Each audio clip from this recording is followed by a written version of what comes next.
हाँ तो good morning दोस्तों। अभी हम हैं गोपेश्वर में। रात को हम शूट नहीं कर पाए क्योंकि हम लेट हो गए थे रूम ढूंढने में, और थक भी गए थे, इसलिए नींद आ गई थी हमें। बिल्कुल ही। और गोपेश्वर चमोली से 22 किलोमीटर दूर है। अब हम यहाँ से केदारनाथ के लिए निकलेंगे, जो कि 150 किलोमीटर के आसपास है शायद। तो और रात को तो काफ़ी लेट हो गए थे, इसलिए कोई शूट वगैरह नहीं किया। अब बस निकलते समय बाकी सारी चीज़ें होंगी, उसे आपको दिखाते चलेंगे। और अभी भी लेट हो गए हैं निकलने के लिए। लगभग हाँ, 7 बज चुके हैं। 7 बज गए हैं, अब जल्दी से पहुँचना है हमें। तो इसलिए निकलते हैं, मिलते हैं आपसे रास्ते में। हम तो सोच रहे थे कि मतलब कल ही पहुंच जाएं, लेकिन जाम ही इतना था, 1.5 से 2 घंटे तो वहीं ख़राब हो गए थे हमारे। और फिर चमोली आते आते रात हो गई थी। फिर यहाँ थोड़ा आगे गोपेश्वर आए और यहाँ हमें अच्छा रूम मिला। अभी अपने रूम में ही हैं हम।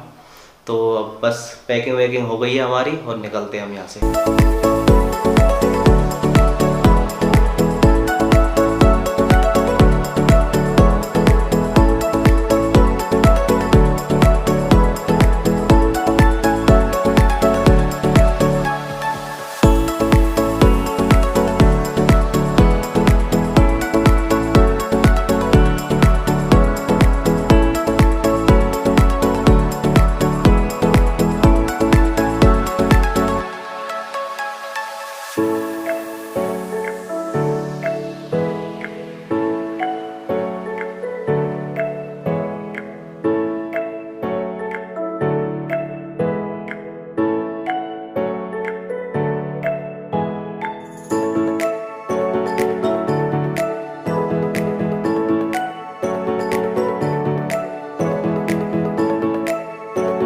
और पूरा जंगल काफ़ी हरा भरा है और काफ़ी घना जंगल है। धूप बहुत ज़्यादा निकल रही है, लेकिन ये जंगल इतना घना है कि धूप की किरण बहुत मुश्किल से यहाँ पहुँच रही है।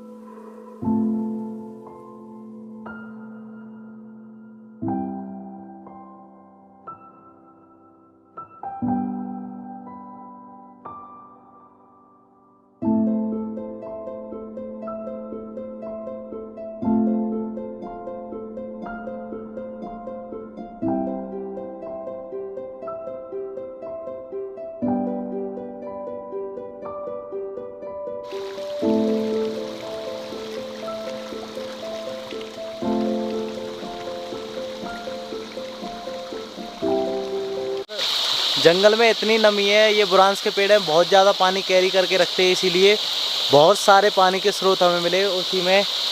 उसमें से ही एक पानी के स्रोत पर हम अभी रुके हैं। इकराम ने पानी पिया है, मैंने भी पी लिया है। अब हम यहाँ से आगे की तरफ बढ़ेंगे। बहुत ठंडा है, पानी एकदम ठंडा भी है, नेचुरल भी है, किसी फिल्टर की ज़रूरत नहीं है, जड़ी बूटियों में से निकल के आ रहा है। फ़ायदेमंद ही है, नुकसानदायक तो कुछ नहीं है। जंगल में सब चीज़ें फ़ायदेमंद होती हैं वैसे तो, लेकिन जानवर जो है ना वो फ़ायदेमंद बिल्कुल। और यहाँ बाघ भी हो सकते हैं, तो अब हम निकलते हैं यहाँ से। बेहतर है, जल्दी निकलते हैं।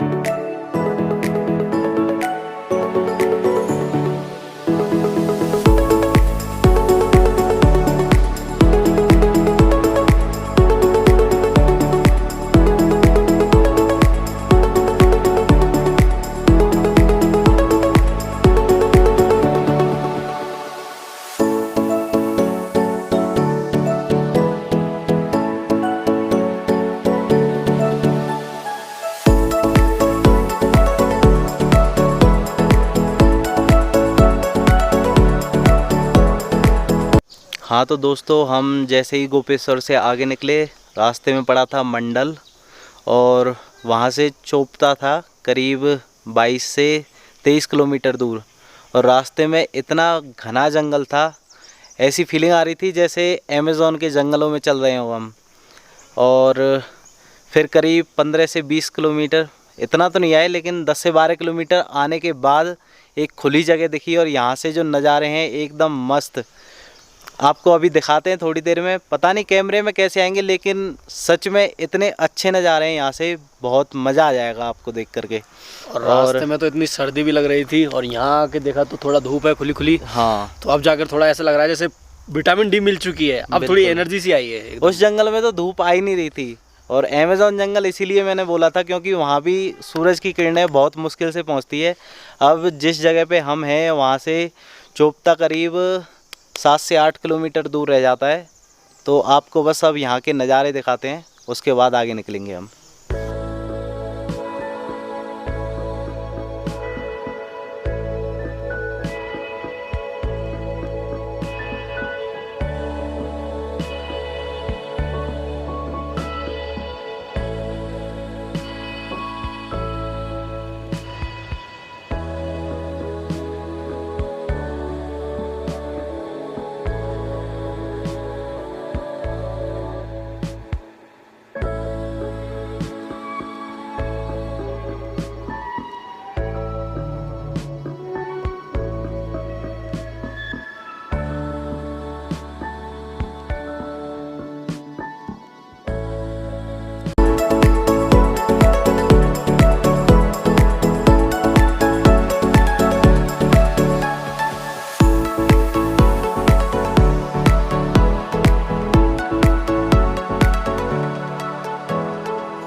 पर्वत का नज़ारा जब दिखता है ना तो हमारे चेहरे पर एक मुस्कान सी आती है, पता नहीं क्यों आती है यार।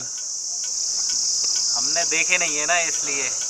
हमने सच में कभी नहीं देखे, और इन्हें देख के ऐसा लगता है जैसे न जानो हम कहाँ आ गए। मन करता है कि यहीं रह जाएं। वो देखो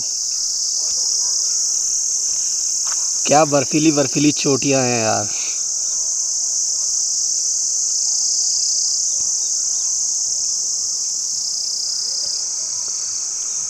यहाँ के जो नज़ारे हैं इतने खूबसूरत हैं, मंडल से और चोपता तक।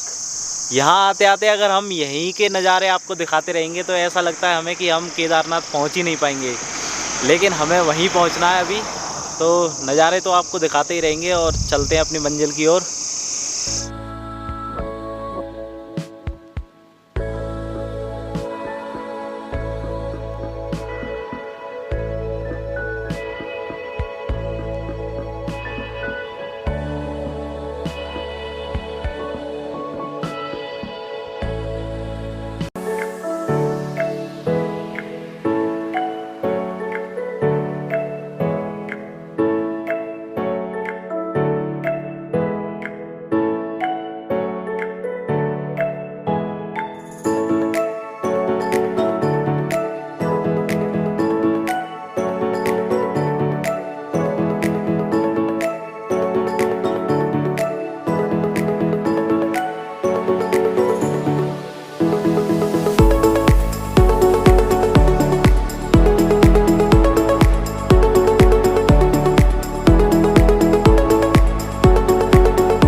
और वो सामने सीढ़ीदार खेत हैं, कितने अच्छे लग रहे हैं दूर से। इनको जितनी दूर से देखोगे उतने ही ज़्यादा अच्छे लगेंगे। जैसा कि हम यहाँ से दिखा रहे हैं आपको, ठीक वैसा ही। पास से देखने में इतने अच्छे नहीं लगेंगे, दूर से क्लियरिटी दिखती है इनकी सीढ़ीदार खेतों की।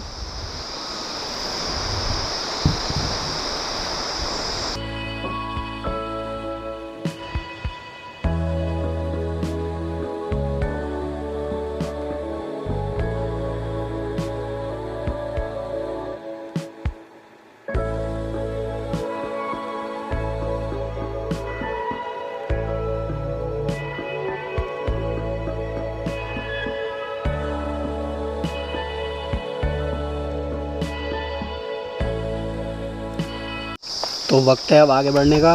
और ये रही हमारी धन्नो। धन्नो की हालत थोड़ी सी ख़राब हो चुकी है, गंदी हो चुकी है। वैसे गंदी हो चुकी है, बस खराबी तो कुछ नहीं है।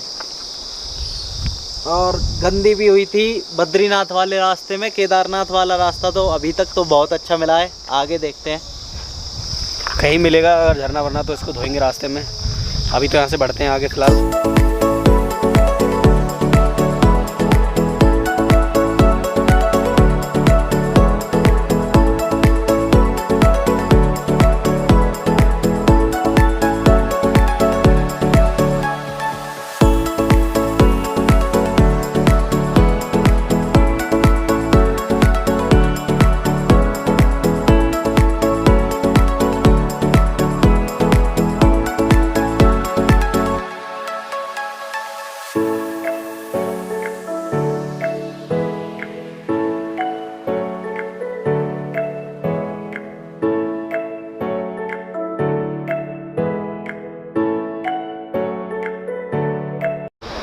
हाँ तो दोस्तों अभी हम पहुंच चुके हैं सोनप्रयाग और यहाँ बाइक वगैरह की पार्किंग है, बाइक और गाड़ी। तो सोनप्रयाग से आगे बाइक और गाड़ी ले जाने नहीं देते हैं। यहाँ से गौरीकुंड तक चलती है टैक्सी। अभी हम उनमें जाएंगे गौरीकुंड तक और फिर वहाँ से हमारी यात्रा शुरू होगी। तो अभी हम जा रहे हैं टैक्सी स्टैंड की तरफ और फिर आपसे मिलेंगे गौरीकुंड में। और गौरीकुंड तक बाइक ले आने नहीं देते। यहीं सोनप्रयाग में हमने बाइक खड़ी की थी। हाँ, क्योंकि वहाँ पर पार्किंग नहीं के है। लगभग 50 रुपये ले लिए थे और हेलमेट के 60 रुपये ले लिए थे। 2 हेलमेट थे हमारे, 30 रुपये ले लिए। काफ़ी महंगाई कर रखी है। और बता रहे हैं कि वहाँ से गौरीकुंड तक जो गाड़ी जाएंगी वो पर बंदे के कितने, 40 शायद पर बंदे के 40 रुपये थे। चलो फिर मिलते हैं आपसे। पार्किंग की कोई व्यवस्था नहीं है, इसलिए सोनप्रयाग में ही आपको बाइक खड़ी करनी पड़ेगी अगर आप आओगे तो। हाँ, 2013 से ही यहाँ पे पार्किंग बना रखी है और आगे वहाँ ले जाने नहीं देते गाड़ी वगैरह। तो ठीक है, फिर मिलते हैं आपसे थोड़ी देर में। तो अभी बैठे हैं हम गाड़ी में और मैं छिड़क रहा हूँ सैनिटाइज़र। ये सैनिटाइज कर रहा है अपने आप को पूरे को। तो बाइक खड़ी कर दी है और बाइक खड़ी करने के बाद इस सुमो में हम बैठे हैं। यहाँ से लगभग 7-8 किलोमीटर का रास्ता है, उसके बाद पैदल का ट्रैक है और जो पैदल का ट्रैक है वो भी लगभग 16-17 किलोमीटर का है। बस ट्रैक में रात नहीं होनी चाहिए, क्योंकि ट्रैक में अच्छे अच्छे नज़ारे आते वो आपको दिखाते, लेकिन पता नहीं है कितना टाइम लगाएंगे। ऑलरेडी 2:30 बज चुका है। तो मिलते हैं फिर। हाँ तो दोस्तों अभी हम पहुंच चुके हैं गौरीकुंड और हमारे पीछे है यात्रा का ट्रैक और यहाँ से पैदल का सफ़र चालू हो जाएगा। अभी तो हम टैक्सी में आए हैं। 16 किलोमीटर का ट्रैक है और सुबह से कुछ खाया भी नहीं है। तो रास्ते में ही कुछ खाएंगे, या तो रास्ते में खाएंगे या अभी कुछ खाएंगे। तो आपको फिर रास्ते में ही मिलते हैं, ट्रैकिंग में ही मिलते हैं। नज़ारे मिलेंगे आपको दिखाते रहेंगे।